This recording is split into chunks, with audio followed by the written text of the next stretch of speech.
Puji Tuhan, selamat pagi, shalom semuanya. Suara saya lumayan menggema ya.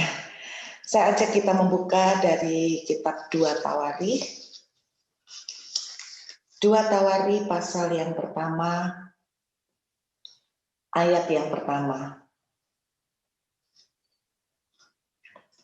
2 Tawarikh pasal yang pertama, ayat pertama. Salomo anak Daud menjadi kuat dalam kedudukannya sebagai raja. Tuhan Allahnya menyertai dia dan menjadikan kekuasaannya luar biasa besarnya.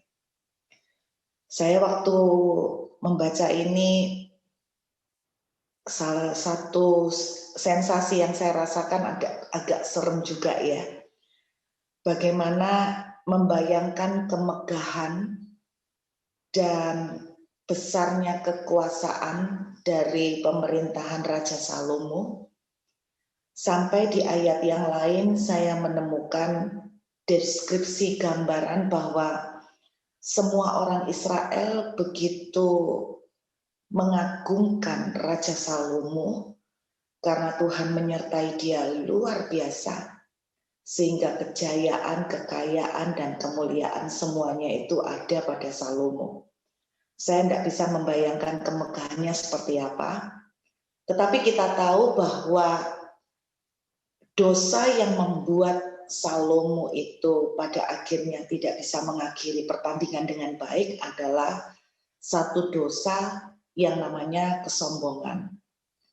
Pagi ini saya ingin sharing tentang yang namanya kesombongan. Di kitab Amsal, kita lihat sebentar di kitab Amsal pasal yang ke-6.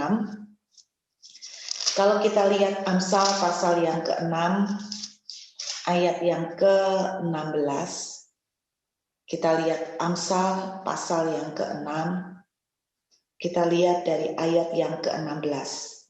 6 perkara ini yang dibenci Tuhan, bahkan 7 perkara yang menjadi kekejian bagi hatinya.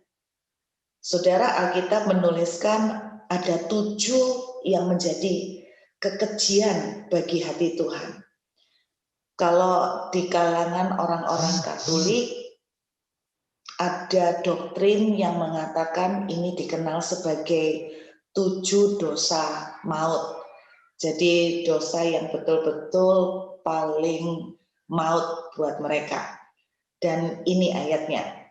Yang pertama, Anda lihat di ayat yang ke-17.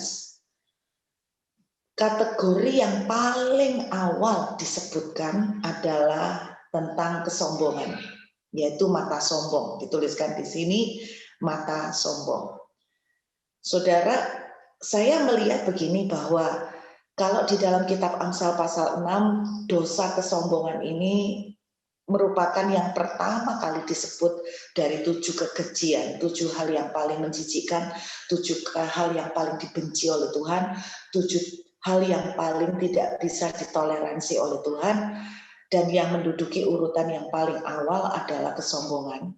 Kalau kita melihat ke awal penciptaan, kita melihat bahwa dosa yang pertama kali terjadi pada nenek moyang kita, dosa yang mula-mula disebutkan sebagai dosa asal, kita lihat bahwa akarnya adalah dari yang namanya kesombongan. Kenapa Adam itu makan buah? Persoalannya bukan pada makan buahnya, tapi karena Adam tergoda dengan tawaran bahwa engkau akan menjadi seperti Allah. Jadi inilah yang dibawa oleh Adam pertama kali. Lalu kita sering berkata bahwa dosa inilah yang menular ke seluruh dunia sampai hari ini. Dengan kata lain, menurut yang saya percaya, bahwa yang namanya kesombongan itu penyakit bawaan dari Adam, dan itu menyerang semua orang. Jadi tidak ada yang tidak terkecuali, semuanya kena. Kalau menurut saya ini induknya, mbok-mbokannya ya bahasanya Jawa, mbok-mbokannya. Jadi semua orang ini yang paling dangerous adalah yang namanya sombong, saudara. Kalau kita telusuri, setiap kita itu punya kesombongan, setiap kita itu punya bibit sombong, setiap kita itu bahkan setiap hari sangat-sangat berpotensi untuk jatuh di dalam dosa kesombongan. Masalahnya, seperti di dalam kitab Amsal tulis, ini merupakan salah satu dosa maut yang tidak bisa ditoleransi.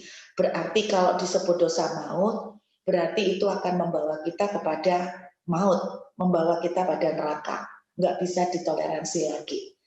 Nah, ngerinya seperti saya bilang, sejak Adam dan Hawa jatuh dalam dosa, ini ditularkan ke semua orang, ke semua generasi termasuk kita hari ini. Berarti tidak ada satupun dari kita yang kebal terhadap dosa yang satu ini. Dan kita sendiri melihat dari kisah tentang iblis. Yuk kita lihat sebentar ya, di dalam Yesaya 14, kita lihat dalam Yesaya pasal yang ke-14. Kita lihat sebentar. Yesaya pasal yang ke-14, kita lihat dari ayat yang ke-12, Yesaya 14 ayat 12. Ini adalah gambaran yang dipakaikan, diceritakan. Memang tidak ada tulisan tentang Lucifer, tetapi ini yang disebutkan sebagai asal muasal dari kenapa sih iblis itu sampai dibuang ke bumi. Wah, engkau sudah jatuh dari langit, hai bintang timur, putra fajar. Engkau sudah dipecahkan dan jatuh ke bumi, hai yang mengalahkan bangsa-bangsa. Engkau yang tadinya berkata dalam hatimu, aku hendak naik ke langit, aku hendak mendirikan tahtaku, mengatasi bintang-bintang Allah, dan aku hendak duduk di atas bukit pertemuan jauh di sebelah utara. Aku hendak naik mengatasi ketinggian awan-awan, hendak menyamai yang maha tinggi. Perhatikan, pola dan sifatnya sama, pengen jadi seperti Tuhan, pengen duduk di tempat yang tinggi, pengen dihormati, pengen menonjol dari yang lain, pengen betul-betul mempunyai power, dan inilah yang menjadi sebab dari iblis itu kemudian jatuh. Tidak ada nama Lucifer berasal dari bintang timur, yang kalau dari bahasa aslinya bintang timur itu Lucifer itu. Jadi Lucifer itu artinya bintang timur, putra fajar. Nah, saudara, inilah awal mula kenapa malaikat yang sangat cantik ini akhirnya jatuh sederhana tapi fatal, yaitu pengen jadi seperti Tuhan. Bukankah ini juga yang terjadi pada Adam? Ingin duduk di tempat yang sangat tinggi, pengen dihormati.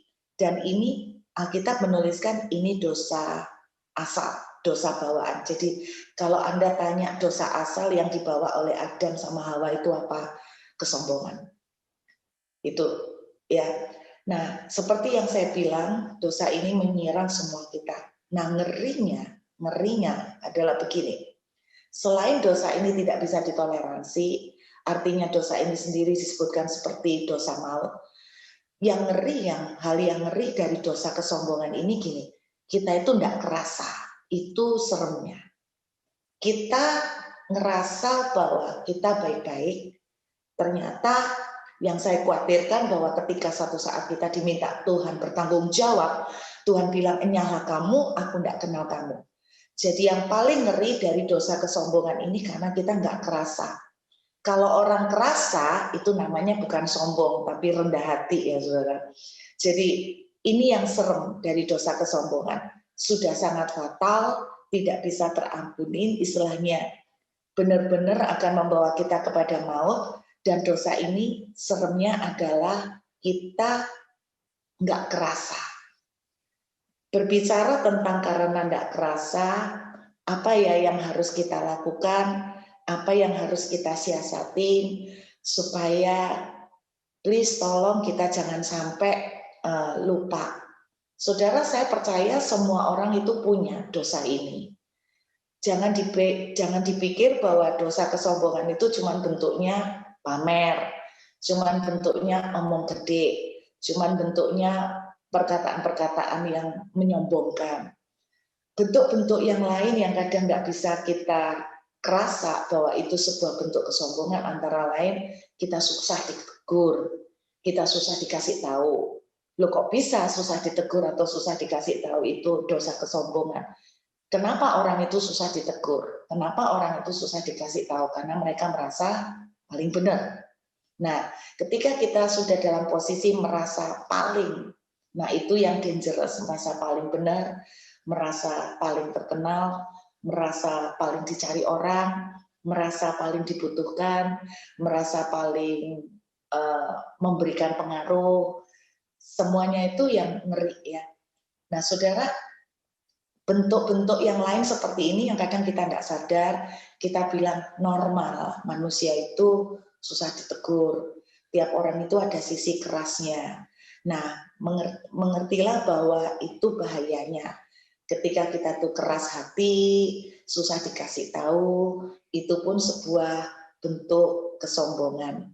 Jadi ada banyak bentuk kesombongan, tidak saya bahas hari ini, tetapi intinya bahwa dosa ini ngeri sekali.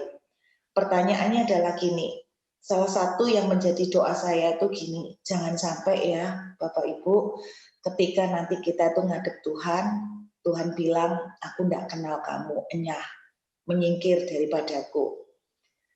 Lalu bagaimana cara yang bisa kita lakukan supaya kita itu bisa terjaga? Ya mungkin kita tidak bisa sempurna, tapi kita bisa terlindungi dari dosa yang maut seperti ini. Saya mau ajak kita lihat kenapa saya bilang itu susah. Karena menurut Amsal, kita lihat lagi ya, kitab Amsal. Di dalam Amsal, pasal yang ke-17. Di kitab Amsal, pasal yang ke-17, kita lihat saudara, ayat yang ke-9. Kitab Amsal, pasal 17.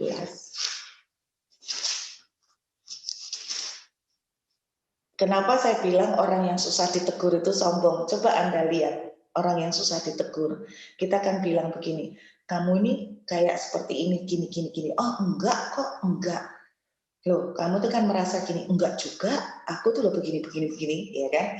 Kita selalu bela diri. Nah itu ngerinya, ini pun termasuk kategori orang yang sombong. Kita lihat, Amsal pasal 17, ayat yang ke-9. Kita lihat Amsal pasal 17, ayat yang ke-9. Ya, siapa yang menutupi pelanggaran mengejar kasih, tetapi siapa membangkitkan perkara menceraikan sahabat karib.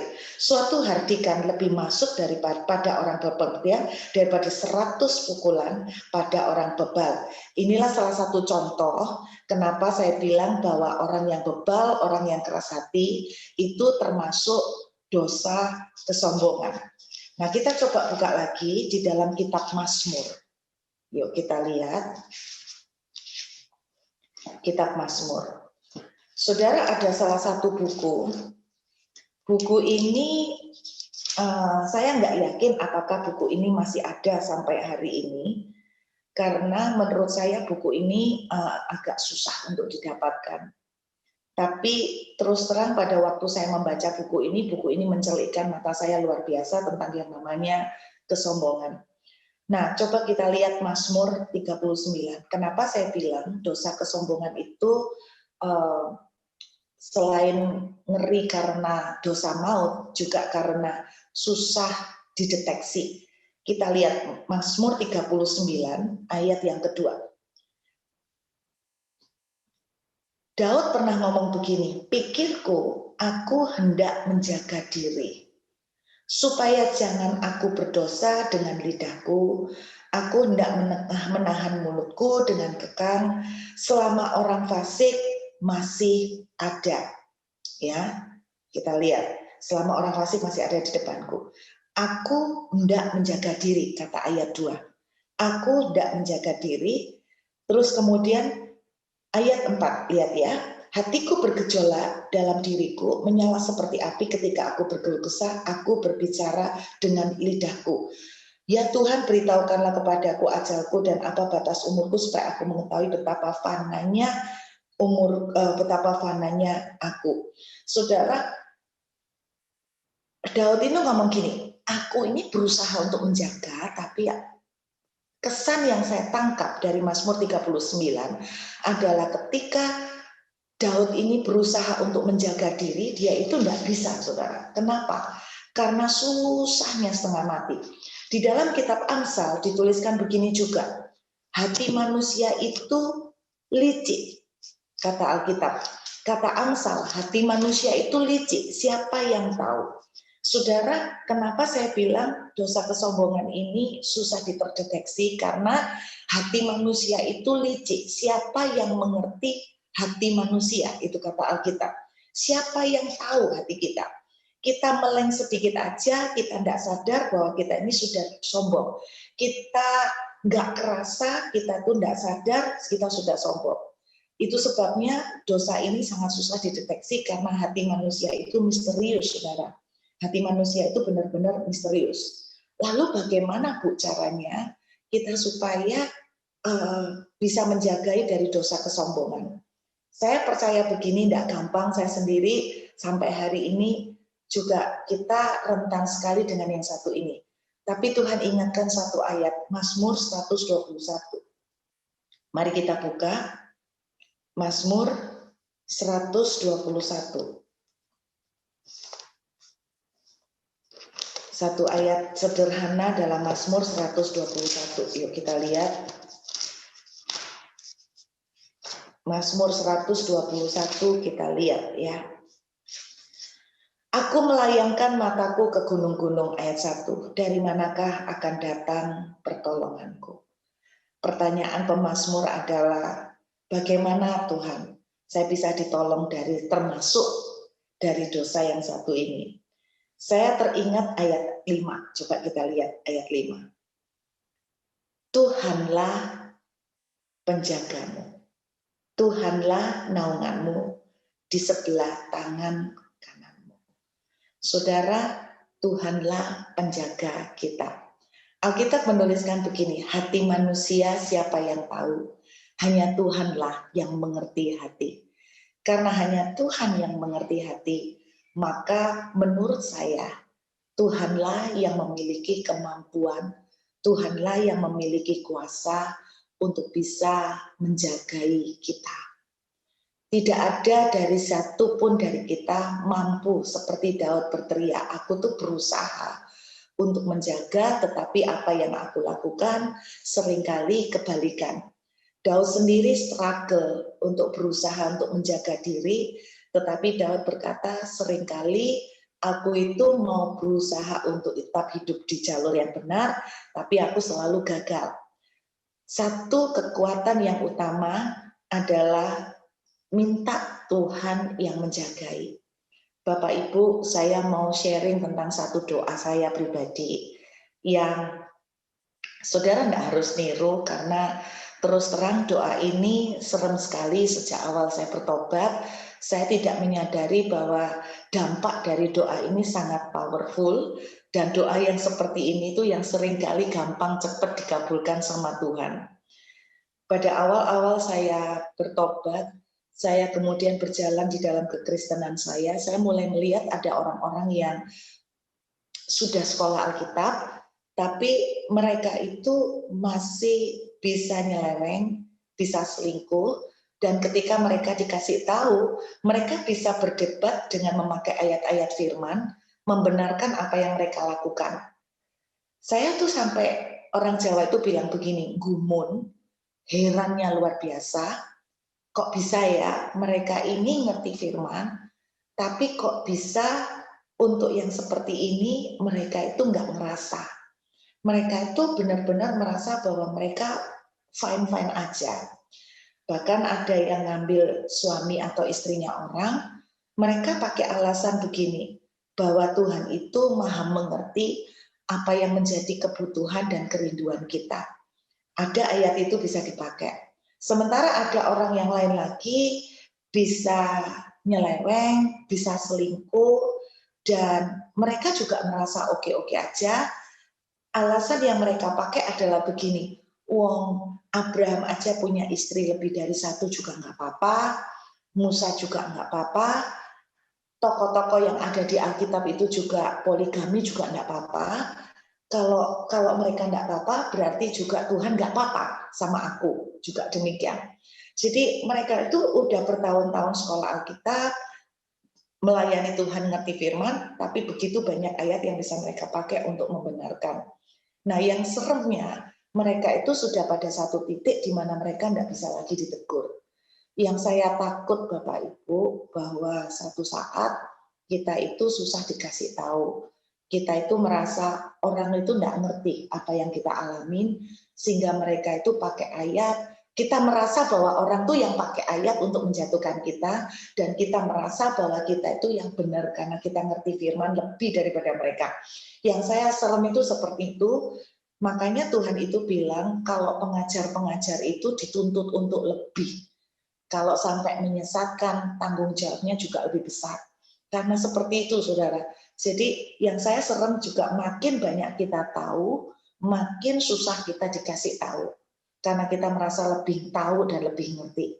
Makanya saya waktu melihat ada orang-orang yang begitu bebal, ngerti firman tapi betul-betul sampai nggak sadar apa yang dia lakukan, dan dia merasa oke, saya terus doa sama Tuhan itu begini, Tuhan, aku jangan sampai loh Tuhan, jangan sampai aku tuh di satu titik itu sampai nggak kerasa kalau aku tuh salah, kemudian aku tuh tetap bebal, aku tuh tetap melakukan melenceng dari jalan Tuhan.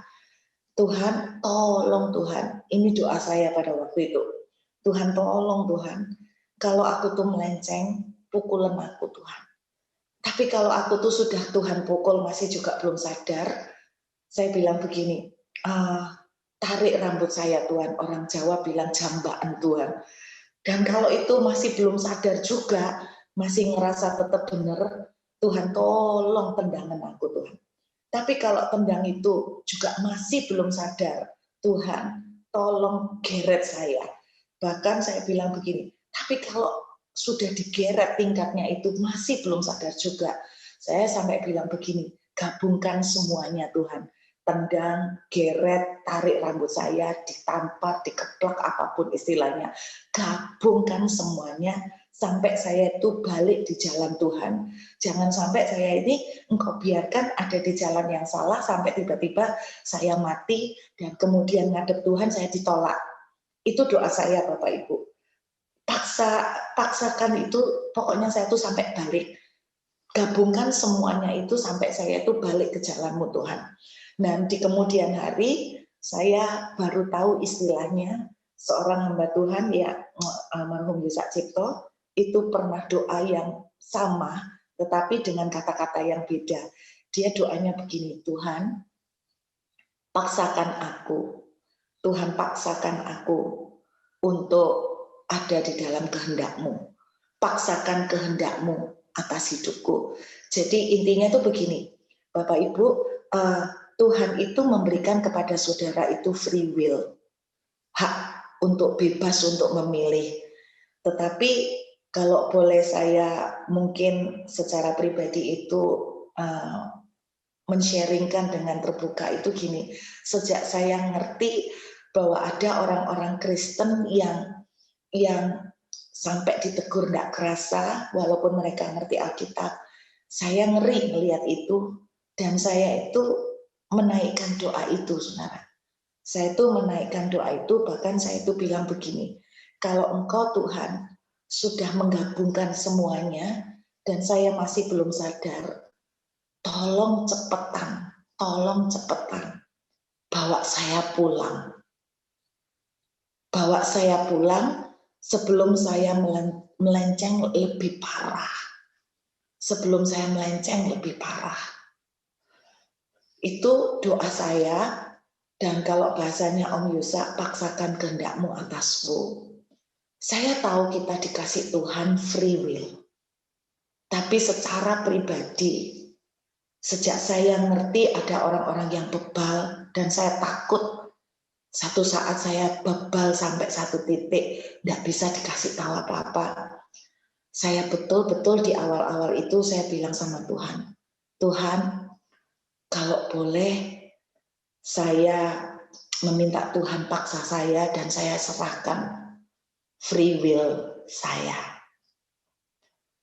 Saya bilang begitu, saudara. Saya menyerahkan, mungkin bahasanya terlalu idealis ya, saya tidak menemukan bahasa yang lain, tapi itu yang saya katakan, kalau Tuhan kasih kita itu free will, boleh milih, boleh dalam tanda kutip terserah kita. Saya dari sejak awal itu, saya doanya gini, Tuhan, saya mau kasih free will saya, silahkan. Dan apa yang saya doakan, di dalam banyak hal, Tuhan tidak selalu memaksakan apa yang Dia mau ke saya. Dalam banyak hal Dia memberi saya kesempatan untuk memilih. Tetapi juga di dalam banyak area saya betul-betul dipaksa. Salah satu contoh secara simpel ya, secara simpel. Kalau saya misalnya kepahitan nih, saudara, pernah terjadi pada waktu saya kepahitan dengan seseorang, salah satu anak rohani, kemudian pada waktu belum beres, itu saya dalam proses mau berangkat ke Israel, dan anak rohani yang saya ini tersandung itu ikut. Nah, ini salah satu contoh simpel dalam praktek sehari-hari. Salah satu contohnya dia itu ikut. Nah, ketika dia ikut, saya tuh dongkol gitu loh. Melihat mukanya itu saya jengkel, dan saya tuh ngerasa, waduh, perjalanan saya ke Israel kali ini bakalan tidak menyenangkan karena ada dia. Dan sejak awal ketika saya mulai di imigrasi, saya itu mengalami problem. Tiba-tiba proses surat-surat saya itu tidak lancar, padahal itu bukan pertama kali saya ke Israel. Dan itu bukan pertama kali saya keluar negeri. Tetapi tiba-tiba dipermasalahkan soal NPWP. Sangat aneh gitu loh, saudara. Sangat aneh, surat-surat yang tidak ada kaitan bisa dipermasalahkan sehingga saya itu sepertinya dipersulit untuk tidak diberangkatkan.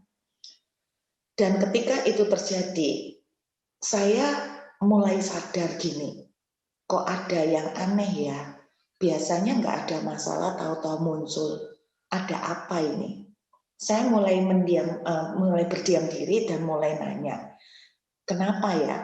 Nah, saya tiba-tiba dikasih tahu sama suami yang sadar duluan, dia tahu doa saya ini, Non, jangan-jangan kamu ngalamin kesulitan seperti ini karena kamu tidak membereskan kepahitan kamu sama dia.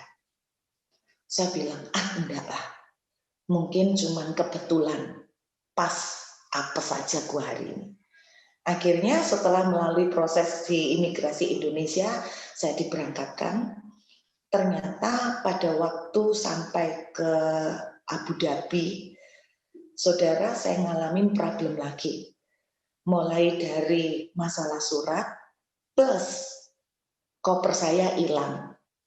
Koper orang lain tidak ada yang hilang, cuman koper saya yang hilang. Mungkin menurut Anda ini peristiwa kecil, tapi buat saya itu sesuatu yang saya tahu, bahasanya itu saya dan Tuhan itu tahu, istilahnya ada something wrong. Suami saya yang peka dan dia bilang begini, ini ya, kalau mbok terus kamu mengeraskan hati, nggak mau bereskan hari ini juga dan saat ini juga dengan dia. Aku khawatir loh Non, kita ini di negeri orang. Jangan sampai kalau cuman koper hilang, tapi koper hilang aja setengah mati ya saudara. Karena koper yang hilang itu pakaian semua. Dan saudara tahu kan, kalau kita beli pakaian di Timur Tengah, ke Israel, mau pakaian model apa saudara, dan harganya juga udah mahal. Dan kemudian itu hilang, dan suami saya nginget, jangan sampai ini nanti ada apa-apa, ngerembet sama kita sama anak-anakmu juga. Akhirnya waktu dia ngomong begitu saya jadi takut saudara. Akhirnya saya datengin, saya bereskan kepahitan itu, saya datengin dia langsung di saat kami sedang terpending di airport karena mencari kemana koper itu hilang dan mengurus surat-surat yang dalam tanda kutip dibulet-buletin ya sama pihak imigrasi. Akhirnya saya membereskan sama dia dan saya bilang begini, saya minta maaf, saya sudah kepahitan sama kamu. Saya bilang begitu, saudara. Saya minta maaf, saya sudah kepahitan sama kamu. Tidak lama setelah saya membereskan, saya minta maaf, saya sudah kepahitan sama kamu, langsung tour leader itu lari bilang, Bu Ruth, kopermu ketemu, dan langsung surat-surat itu beres. Detik itu juga, saudara. Itu pengalaman simpel yang terjadi pada saya. Itu bukan sekali, berkali-kali. Setiap kali saya itu mulai salah jalan, Tuhan itu langsung ketok. Salah satu bentuk yang lain adalah ketika join money game. Money game itu ya kalau saya tahu ternyata kemarin-kemarin di Indonesia ada yang namanya robot ya. Saya nggak tahu ya, saya baru tahu yang namanya robot tuh, investasi money game.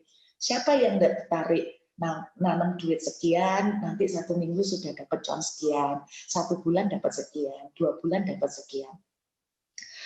Salah satu teman saya ikut money game dan dia tuh berhasil mendapatkan 1 miliar dalam beberapa bulan. Dia mendapatkan 1 M dan itu dipakai untuk menyekolahkan adiknya ke Amerika. Itu benar-benar sudah kelihatan hasilnya.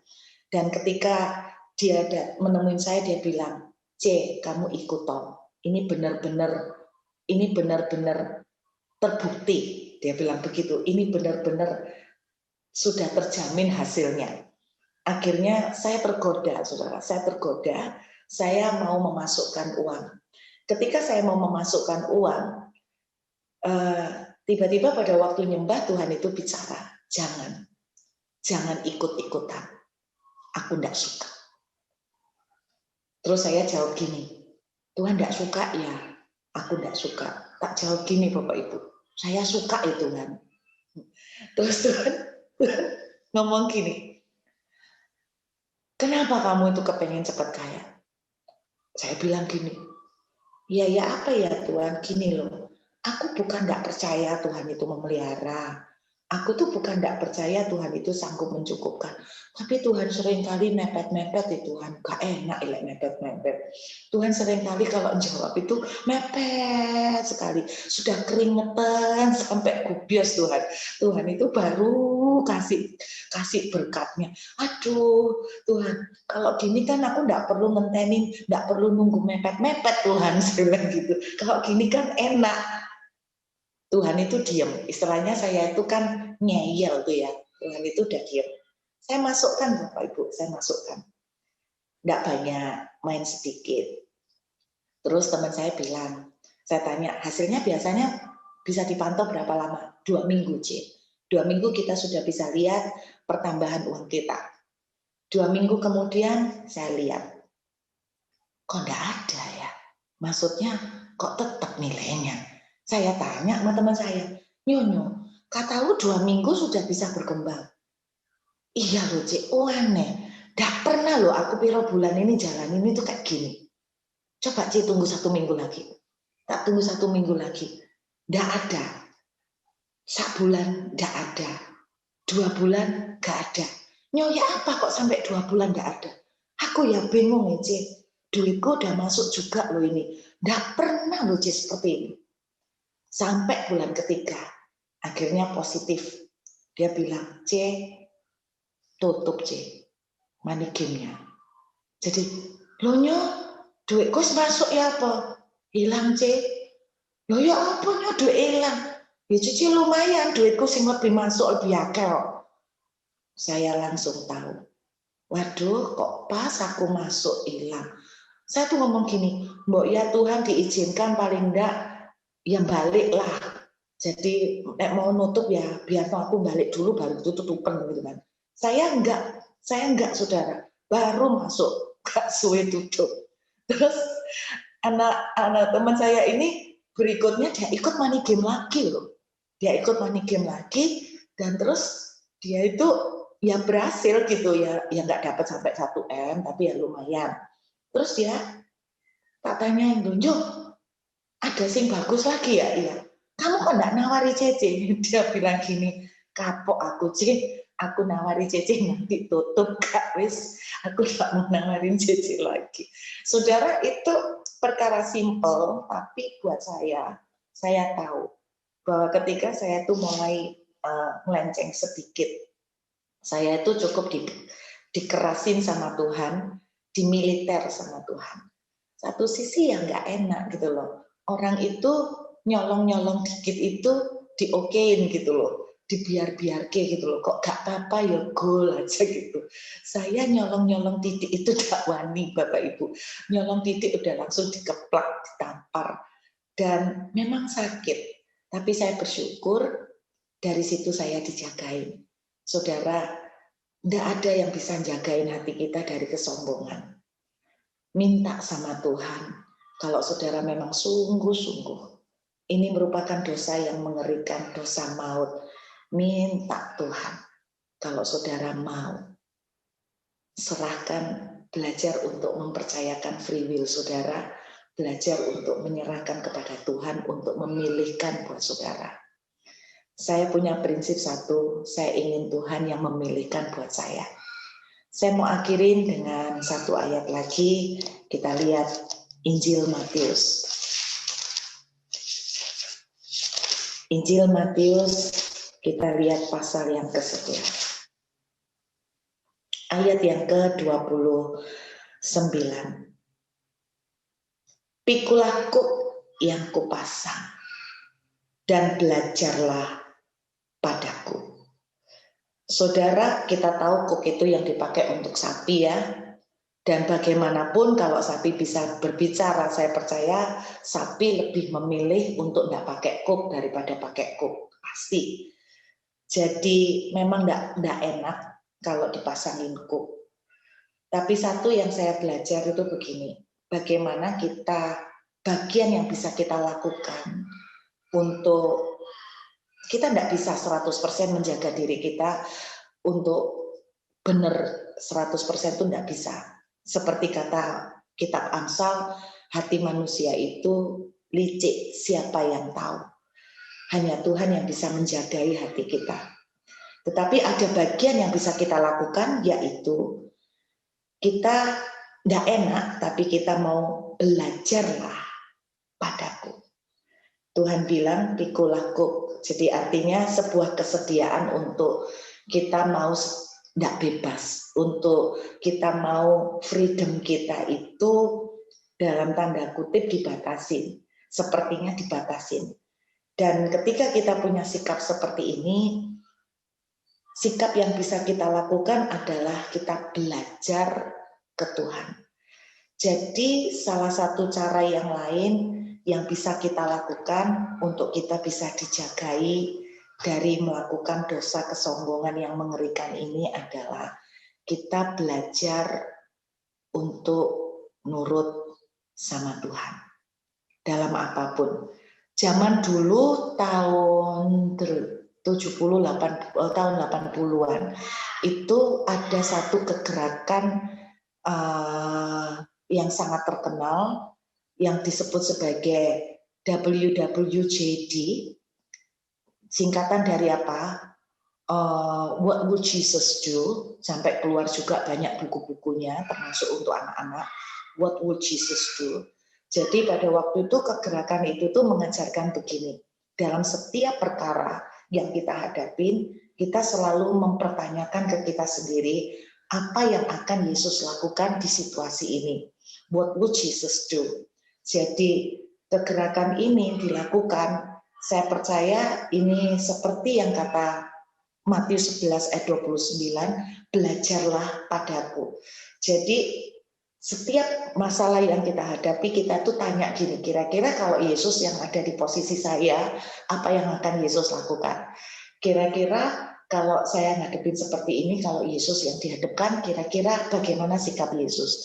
Nah, saudara, ini salah satu cara di mana bagian yang bisa kita lakukan, yang saya percaya 100% kita tidak akan mampu, tapi paling tidak kita bisa mempunyai sumbangsih untuk melakukan sesuatu, adalah kita belajar untuk ngikutin jalurnya Tuhan, belajar untuk mengikuti jalannya Tuhan, belajar untuk nurut sama Tuhan. Ini yang disebut sebagai kerendahan hati. Firman Tuhan itu bilang begini, Tuhan itu belajar untuk merendahkan diri dengan taat. Jadi salah satu cara untuk mengalahkan kesombongan adalah dengan merendahkan diri. Dan cara untuk merendahkan diri adalah belajar untuk nurut taat sama Tuhan. Belajar untuk setiap langkah kita itu ngikutin Tuhan itu maunya gimana. Kalau kita lagi marah, kira-kira kalau Yesus dihadapkan pada situasi seperti ini, dia apa? Dia akan melakukan apa? Nah, itu bagian yang kita bisa lakukan. Jadi yang pertama, minta Tuhan yang paksakan, minta Tuhan yang jagai kita, karena tidak ada yang kita yang bisa menjagai. Dan yang kedua, yang bisa kita lakukan adalah kita belajar untuk nurut, kita belajar untuk taat dengan Tuhan. Amin, saudara. Ya, saya akhirin. Tadi saya cerita ada satu buku yang judulnya The Final Quest. The Final Quest ini kalau dalam terjemahan Indonesianya adalah pencarian terakhir. Pencarian terakhir ini dikarang oleh Rick Joyner. Buku ini bagus sekali tentang penglihatan. Jadi dia menceritakan dalam bentuk menggambarkan penglihatannya. Dia bilang yang menarik, dia cerita gini. Kehidupan ini adalah seperti orang perjalanan naik gunung, dan dia cerita penglihatan yang dia lihat adalah banyak orang-orang itu berlari naik ke gunung, sementara di bawah gunung itu terjadi pertempuran, dan pertempuran itu adalah manusia dengan iblis. Dan dia bilang iblis itu akan berusaha untuk menyerang kita, dan banyak yang ketembak, banyak yang mati. Dan salah satu cara untuk selamat itu adalah dengan lari naik ke gunung. Dan kemudian perjalanan naik ke gunung sendiri tidak gampang, digambarkan di dalam penglihatannya. Perjalanan naik ke gunung itu tidak mudah, dan banyak orang yang dalam perjalanan naik ke gunung itu juga ketembak dan akhirnya mati. Nah, dia cerita perjalanan naik ke gunung itu datang menghampiri Tuhan. Berapa banyak orang juga berjuang untuk menghampiri Tuhan, itu juga up and down. Ada yang karena males, ada yang karena problem, jadi ketembak mati, ada yang ketembak, terluka, jadi iblis itu masih bisa menjangkau. Tapi dia ceritakan di penglihatannya, yang dia lihat, ada orang yang bisa tahan sampai naik ke puncak, itu yang menang sampai garis akhir, itu aneh. Dia tuh pakai satu pakaian itu ditembak oleh panahnya iblis, itu tidak kena. Ketika iblis menembak pakai tombak pun tidak kena. Pokoknya benar-benar pakaian ini anti senjata apapun. Jadi semua senjata iblis yang dilakukan ke orang ini, yang ditembakkan ke orang ini, tidak bisa mempan. Kenapa? Karena orang ini pakai satu baju yang sangat-sangat kuat sekali. Dan saudara tahu, dia gambarkan bajunya itu dari karung goni. Saudara pernah tahu karung goni? Jadi karung beras zaman kuno yang warnanya coklat, karung goni. Dia bilang, satu senjata yang sangat powerful, di mana iblis mau serang dari sisi apapun tidak akan kena, adalah yang namanya jubah kerendahan hati. Dia bilang orang itu kalau rendah hati, itu adalah senjata yang paling aman. Kalau orang rendah hati, dia tidak akan bisa keserang dari sisi apapun. Orang yang rendah hati tidak akan bisa keserang dari sisi sampai ke perzinahan. Orang yang rendah hati tidak akan pernah diserang sampai sisi kesombongan. Pasti orang yang rendah hati, sorry juga tuh sih, istilahnya nggak mungkin sampai jatuh di dalam dosa hutang piutang. Kok bisa begitu, Bu? Ya, karena orang rendah hati akan juga tahu bahwa iya ya, Tuhan nggak mau aku kayak gini. Tuhan mau aku belajar untuk berpadan dengan apa yang ada. Tuhan mau aku belajar untuk mempercayai Dia. Jadi intinya jubah yang paling aman adalah jubah kerendahan hati. Jadi pagi ini saya berdoa, minta sama Tuhan untuk hidup kita sungguh-sungguh di dalam jalur Tuhan sampai akhir. Yuk kita sembahyang. Bapak, terima kasih buat pagi ini. Biarlah firman-Mu boleh termeterai buat kami semua. Segala kemuliaan dan pujian hanya buat Tuhan selama-lamanya. Amin. Saya kembalikan kepada doa. Oke, kita perjamuan kudus. Mari kita. Bapak, kami mengucap syukur buat pagi hari ini. Kami belajar dari firman-Mu bahwa Engkau Tuhan telah menunjukkan satu teladan. Engkau merendahkan diri dengan taat sampai mati. Kami angkat roti ini Tuhan. Inilah tubuh-Mu yang dipecah buat kami. Saat kami makan Tuhan, kami percaya kami diberi kekuatan baru pada kehidupan kami. Untuk juga belajar padamu Tuhan. Belajar mengikuti jalan. Kami terima dengan ucapan syukur, tubuh kami diberkati, tubuh kami sehat.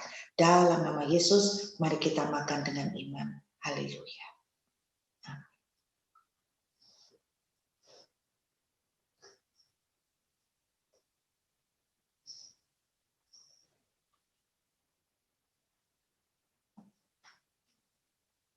Mari kita angkat anggur di tangan kanan kita. Inilah darah-Mu yang dicurahkan bagi kami. Tuhan, saat kami minum, darah-Mu memeteraikan kami kembali, menguduskan kami oleh anugerah-Mu. Kami menjadi milik kepunyaan-Mu. Kami terima dengan ucapan syukur dalam nama Yesus. Mari kita minum dengan iman.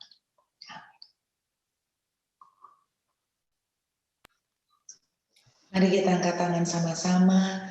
Kami memintakan berkat-Mu Tuhan. Penyertaan-Mu menyertai kami semua. Sepanjang hari ini berjalan dalam anugerah-Mu, berjalan mengikuti kehendak-Mu. Berkat dari Allah Bapa, Putra, dan Roh Kudus di dalam nama Tuhan Yesus, turun berlimpah atas kami semua, sampai selama-lamanya. Di dalam nama Tuhan Yesus yang percaya sama-sama katakan, Amin.